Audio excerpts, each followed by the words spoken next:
50 ዓመታትን በከፍታና ዝቅታ የተጓዘው ተቋም ዛሬ ምርታዊ ለውጥ ከማስመዝገቡ አስቀድሞ ስያሜው ያው ስምና ግብሩ ግን ሌላ ነበር። የፌዴራል ቤቶች ኮርፖሬሽን ሀብቱን አያውቅም፣ አይደለም ሊገነባ ቀለም መቀባት አይችልም ይባል የነበረ ተቋም ዛሬ ሌላ ከፍታ ላይ ነው። ከነበረበት አዘቅት እንዲወጣ ከባልደረቦቻቸው ጋር በመሆን በብርቱ የተጉት ዋና ስራ አስፈጻሚው ዶክተር ረሻድ ከማል ትላንቱን ያስታውሳሉ።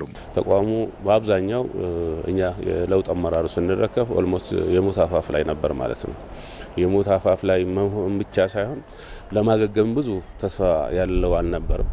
ያ እንግዲህ ጥሩ መልካም ጅምሮች እና ተስፋ የነበረው ተቋም በ28 ዓመታት ውስጥ ግን ይህ የቤት ልማቱን እንዲያቆም በመደረጉ ተቋሙ ወደ መክሰም በሌላ መልኩ ደግሞ የነዋሪዎች የከተማ ነዋሪዎች የቤት ህዝብ ቁጥር መጨመር የቤት አቅርቦት ደግሞ ኦልሞስት የቆመበት ሁኔታ በአቅርቦትና በፍላጎት መካከል ያለው ክፍተት በጣም ትልቅ ነው የሆነው። የቀድሞው የኪራይ ቤቶች አስተዳደር ድርጅት ኪቢያድ የአሁኑ የፌዴራል ቤቶች ኮርፖሬሽን ከተመሰረተበት ከ1968 ዓ.ም ጀምሮ ቤት የሚገነባ ትልቁን የቤት ፍላጎት ቀዳዳ ሸፍኖ የቆየ ነበር። ከሀገራዊ ለውጡ በፊት ለ28 ዓመታት ግን ጉዞ የቁልቁለት ህልውናውም የመውደቅ ነበር። ሀብቱን በትኖ ግንባታ የሚባል ነገር ሳይሰራ የአቤቱታ ማከማቻ እስከመሆን ደርሶ ነበር። ሀገራዊ ለውጡ ዳግም እንዲወለድ ምክንያት ሆነ።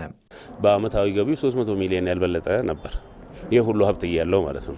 ነገር ግን በአሁኑ ጊዜ በ78 ዓመት ውስጥ ወደ 10 ምናምን በዛንድሮ ዓመት 15 ቢሊዮን ነው የምንጠብቀው ማለት ከ300 ሚሊዮን 15 ቢሊዮን ነው የምንጠብቀው ለሚመጣ በዚህኛው ባጀት ዓመት።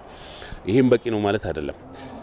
በዚህ 78 ዓመት እንግዲህ ብዙ ግንባታዎችን በዚህ በኮንስትራክሽን ኢንዱስትሪው ብዙ ቻሌንጆች መካከል ብዙ ዘመናዊ አፓርታማዎችን፣ ሞሎችን፣ ለሱቅና ለመኖሪያ የሚያገለግሉ ቤቶችን ሰርተናል። አንድም መንግስትን ባጀት አልጠበቅንም።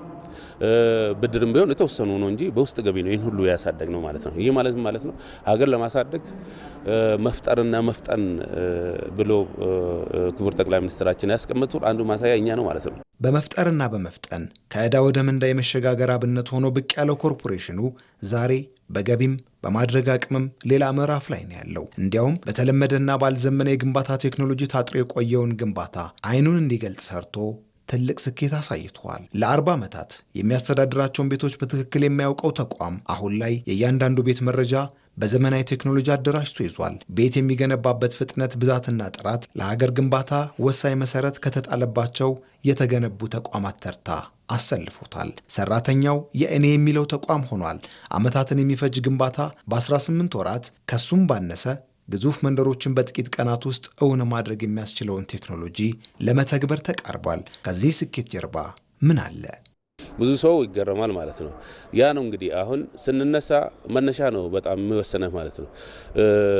በእኛ አሰስመንት የተቋሙ ውድቀት አተሽን ማጣት ነው ብለን ነው የወሰነው። ካሁን በፊት የነበረው ያለችውን ቤት መቀራመት እገሌ ወጥቶ እገሌ ይግባ ነው የማገላበጥ ሁኔታ ነው። ምንም ሀብት አልተፈጠረም ማለት ነው። ሀብቶቹ ነበሩ፣ አዋራው ነው ያራገፍ ነው። ለኛ የሀገር ሁለንተናዊ ሪፎርም መምጣት ኮርፖሬሽኑ ወለደ የሚለው በተግባር ያየንበት ነው።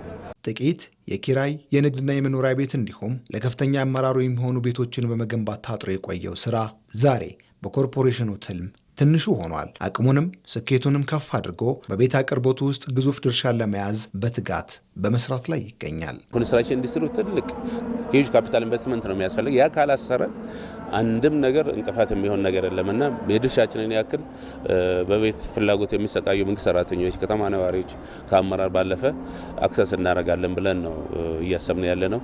እንግዲህ ፈጣሪ አላህ ከረዳን እናሳካዋለን ብለን ነው እናስበው።